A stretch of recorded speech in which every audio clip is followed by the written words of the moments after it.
Hello សួស្តីដូចជាជម្រាបសួរអ្នកនរគ្នាថ្ងៃនេះខ្ញុំមកបរៀនវីដេអូមួយថ្មីគឺនិយាយអំពី trend ទៅលើ market អញ្ចឹងក្នុងការ trade បើសិនជាយើងអត់ស្គាល់ trend ទេអញ្ចឹងយើងអត់អាចដឹងថាវាកំពុងដើរទៅខាងណាទេវា up trend down trend ឬក៏វា sideways ទេអញ្ចឹង trend គឺសំខាន់គឺយើងអាច trade បន្ថយ flow បានយើងបើសិនជាយើងស្គាល់ trend យើងអាចយើង trade បន្ថយ flow ទៅថាផ្សារកំពុងឡើងយើងមើលឃើញផ្សារកំពុងឡើងយើងព្យាយាមbuy វាច្រើនជាង sell អញ្ចឹងហានិភ័យយើងវារៀងតិចជាងដែលយើងអត់ចេះមើល trend ណាអញ្ចឹងថ្ងៃនេះខ្ញុំមកបរៀនបងប្អូនអរគ្នាពីការមើល trend ហើយជាទូទៅ trend យើងមើលមានតែ3ទេណា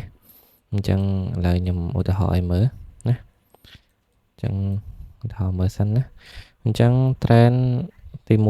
1គឺ up trend គឺគេមើលមិនណាគឺ up trend គឺគេមើលពីក្រោមទៅលើចាណាវាឡើងពីក្រោមទៅលើចាណាបែកអញ្ចឹងរហូតណាចឹងណាហៅថា up trend ណាអញ្ចឹងវាឡើងខ្ពស់ជាង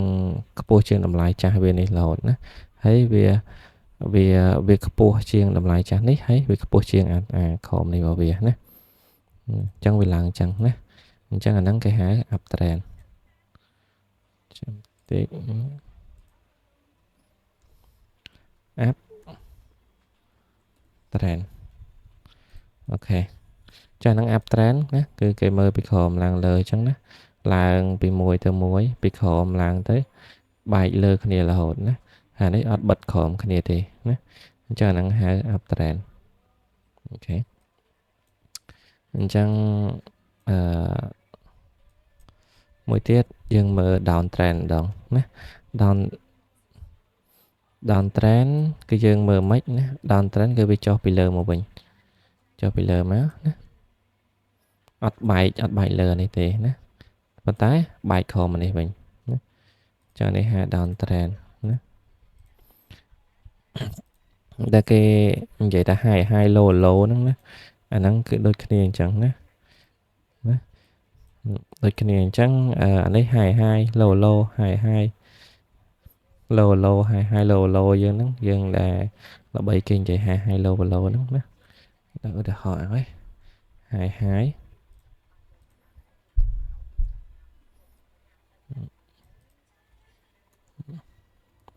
low low ណា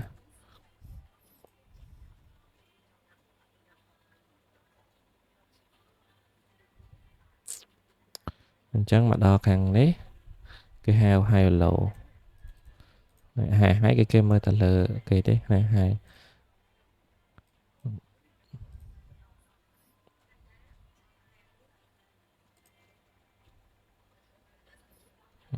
ណាចឹង high low អីហ្នឹង high high low អីហ្នឹងណាអញ្ចឹងគឺគេមើលអញ្ចឹងគឺអ្នកគេមើលវាពីលើមកក្រោមពីក្រោមទៅលើអញ្ចឹងណាអញ្ចឹងអានេះគេហៅថា down trend នេះ down trend ណាអញ្ចឹងបើផ្សារវាឡើងចេះគេហៅ up trend ឬក៏ផ្សារឡើងទៅលើណាអញ្ចឹងបើវាចុះអញ្ចេះគេហៅថាផ្សារ down trend ឬក៏ផ្សារចុះមកក្រោមណាអញ្ចឹងបាន2ឯណាអញ្ចឹងមួយទៀតsideways ណាអញ្ចឹង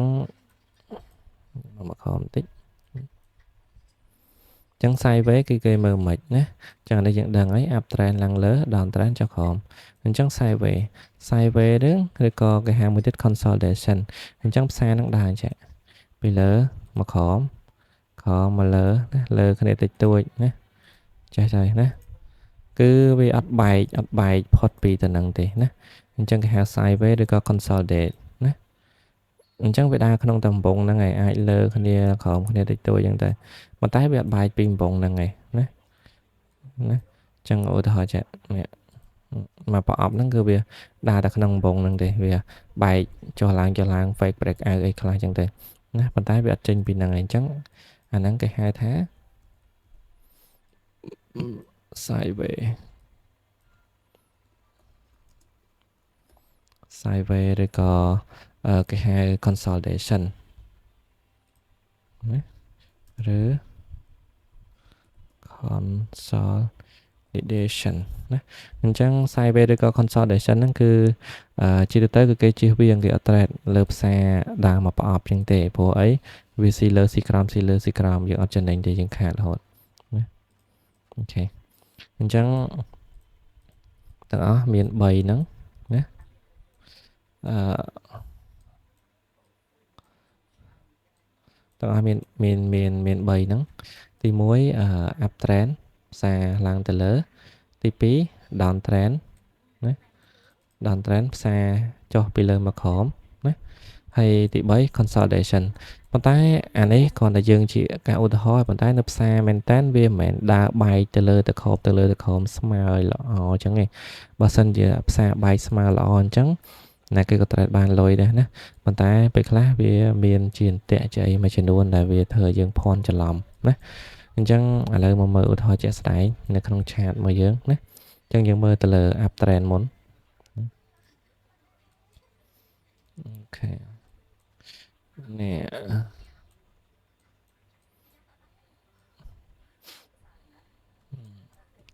េះញ៉ៃបិទចោលនេះបើសិនជាយើងមើលទៅលើផ្សារ up trend ណានេះ up trend យើងមើលពីនេះទៅនេះហើយយើងមើលពីនេះទៅនេះវាចាក់ពីក្រោមឡើងនេះទៅនេះឡើងទៅលើចាក់មកក្រោមទៅលើចាក់មកក្រោមអូខេឡើងមកលើចាក់មកក្រោមនេះឃើញអញ្ចឹងវាបាយអត់នេះគ្នាដែរនេះឃើញនេះបាយលើគ្នារហូតនេះមកដល់នេះឃើញអញ្ចឹងអាហ្នឹងគឺផ្សារ up trend វាមិនមែនស្អាតដូចយើងគូសដូចមុនទេប៉ុន្តែបើសិនជាយើងមើលណានេះបើសិនជាយើងមើលនេះមកពីមួយកន្លែងទៅមួយកន្លែងគឺខ្ពស់ជាងគ្នារហូតណា low low high high low low high high low low high high នេះអញ្ចឹងអាការបិទនេះគឺវាបិទនៅលើនេះឃើញវាអត់ប៉ះនេះដូរពណ៌មួយសូមមើលតិចនេះឃើញនេះគេអត់ប៉ះគ្នានេះសូម្បីតែនេះក៏អត់ប៉ះអ្នកខាងនេះឃើញអូខេអញ្ចឹងអាចគេថាយល់ហើយស្រួលមើលទេណាវាបែកលើគ្នារហូតណាប៉ះអាខាងលើនេះវាបែកពីលើគ្នាចេះនេះឃើញអត់នេះអានេះបែកលើគ្នាចេះឃើញលុបចោលណានេះអានេះបែកលើគ្នាចេះប៉ុន្តែអានេះបិទក្រោមនេះវិញអញ្ចឹងអាហ្នឹងហៅថាផ្សារ up trend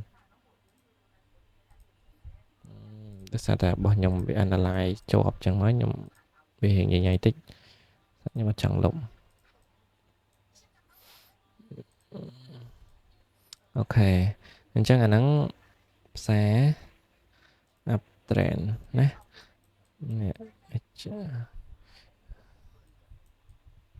នេះយើងមកមើលរបស់យើងមិញមកនេះ up trend នេះផ្សារ up trend មកកវលនេះឃើញទេហ្នឹងផ្សារ up trend ណាមកឥឡូវយើងមកមើលទៅលើផ្សារ down trend វិញនេះ down trend ណាអញ្ចឹងនេះ down trend ណាអញ្ចឹងវាដើរមិនយើងមកមើលឆាតជាក់ស្ដែង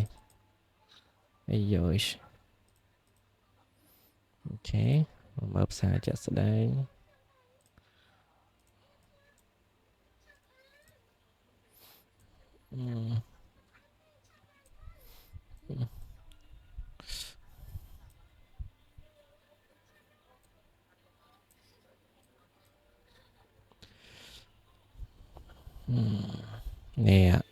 នេះយើងមកមើលអានេះអត់សូវស្អាតទេណា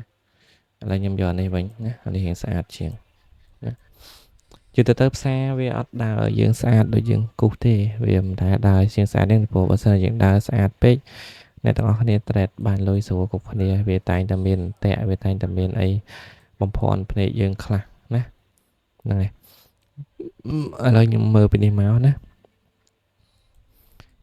down trend នេះ down trend គឺយើងមើលពីនេះមកនេះលើគេផុតលើគេនេះ ចុះមកណាឡើងទៅលើវិញណាអត់បិទលើនេះទេចុះមកប៉ុន្តែបែកក្រោមនេះវិញនេះហើយនេះចាំម្ដងនេះឃើញអត់នេះអញ្ចឹងកន្លែងនេះមកក្រោមនេះវាបែករហូតប៉ុន្តែវាអត់ទៅបិទខាងលើនេះវិញទេណានេះចាំម្ដងនេះនេះឃើញអត់ចាំទៅដល់ក្រោមណាប៉ុណ្ណឹងណាអញ្ចឹងអាហ្នឹង down trend ណាអញ្ចឹងឧទាហរណ៍ឲ្យយើងមើលដូចគ្នាណាអញ្ចឹងកន្លែងនេះវាអត់បិទលើគ្នាទេឃើញអត់នេះអត់បិទលើគ្នាទេខមអានេះប៉ុន្តែនៅពេលបិទបែកអាខមនេះវិញណានេះអានេះក៏បែកដែរនេះឃើញអត់ណាអាហ្នឹងគេហៅផ្សារ down trend ណាអញ្ចឹងផ្សារចុះមកក្រោមណាអញ្ចឹងបើសិនជាបងប្អូនមើលថាអូឃើញផ្សារកំពុងចូលមកក្រោមអញ្ចឹងយើងអាចចូលបាយដើម្បីបញ្ច្រាស់ផ្សារយើងត្រូវតែរកការដើម្បីចូល sell ដើម្បីយក profit ពីវាណាអូខេ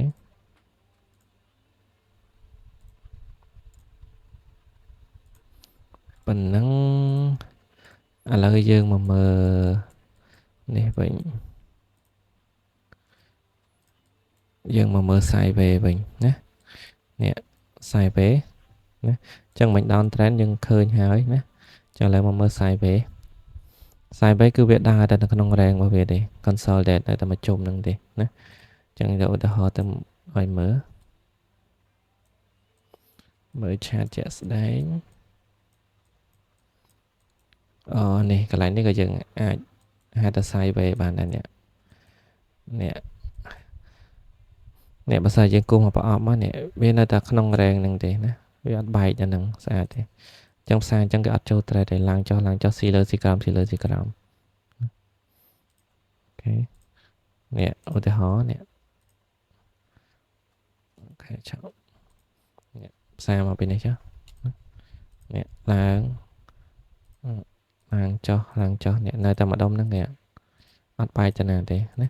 ចាហ្នឹង sideways ណាអញ្ចឹងបំម្ដងនេះវាបែកណាអញ្ចឹងវា break out អញ្ចឹងយើងមើលទៅណានេះពីហ្នឹងមកណាម្ដុំហ្នឹងsideways ពេលយើង trade បាក់ trade ព្រោះពេលយើងដាក់ SL គឺយើងដាក់ចុងវិញអញ្ចឹងវា C ពីលើ C ពីក្រោម C ពីលើ C ពីក្រោមណាចឹងហ្នឹងយើងអត់ trade ទេឥឡូវយើងមើលឧទាហរណ៍ថ្មីមួយទៀត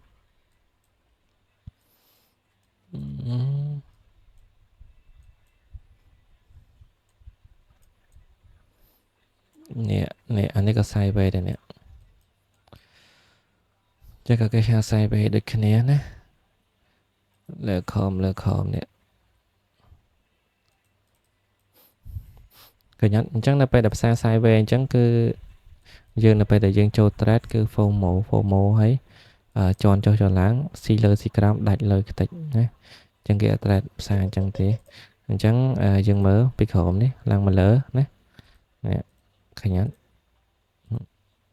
វាបិទចុះបិទឡើងនៅតែក្នុង range ហ្នឹងទេឃើញអត់បែកទៅលើបែកទៅក្រោមទេណា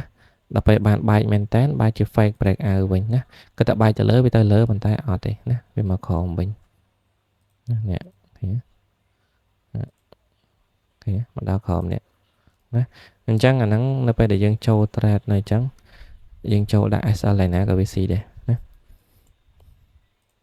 អញ្ចឹងតម្រងយើងមាន3ហ្នឹងទេណាហើយក្នុងការ trade ជាទូទៅ sideways នេះក៏អត់ trade ទេណាគេចាំវា break ទៅណាមួយណាចាំវា break បាយទៅណាមួយបានគេចូល trade ណាអញ្ចឹងមេរៀនយើងមានប៉ុណ្ណឹងថ្ងៃហ្នឹងណាហើយទៅណាបាត់ហើយនេះ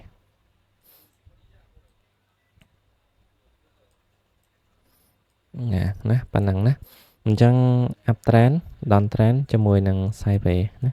អញ្ចឹងខ្ញុំមានប៉ុណ្ណឹងទេថ្ងៃហ្នឹងអញ្ចឹង